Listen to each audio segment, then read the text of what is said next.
Bir məscidə getmiş, orada məsələn türk stilində namaz qılanlar var, biraz tez-tez. Onların da namaz qılmaq necədir? Əgər yəni tez-tez namaz qılırlar o halda ki, yəni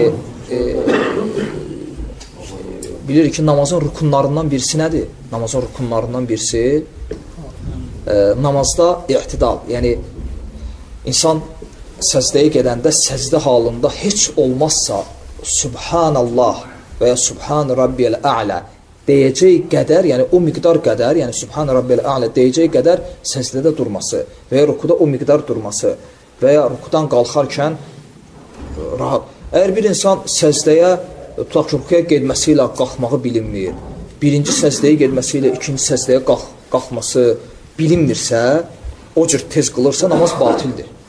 Burada gelənədir ki, məsələn... Yəni, o cür qılınan namaz batildir. Çünki namazın rüknudur axı. Və o cür namaz qılan sahabəyə Peyğəmbər sallallahu aleyhi və səlləm bədəvi idi, ərəb. Dedi ki, get tezdən namaz qıl, çünki sən namaz qılmadın. Aydındır. Namazı təzdən qılır. Çünki sən tabi olacaqsan, məcbur olacaqsan, o cür qılasan. Ona görə caiz deyil. Belə olsa ki, gedəndə dedi ki, namaz qılaq bir yerdə, belə olsa orada bir söz-söhbət yaranmasın deyə. Misal üçün Türkiyədə, üzr istəyirəm, Türkiyədə yaxşı eləmişsiniz.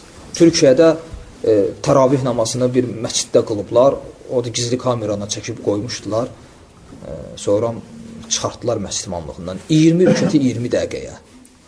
Təsəvvürlər, 10 dəqiqəyə, 15 dəqiqəyə, mən uzağı 20 dəqiqəyə. O batildir, o cür namaz batildir.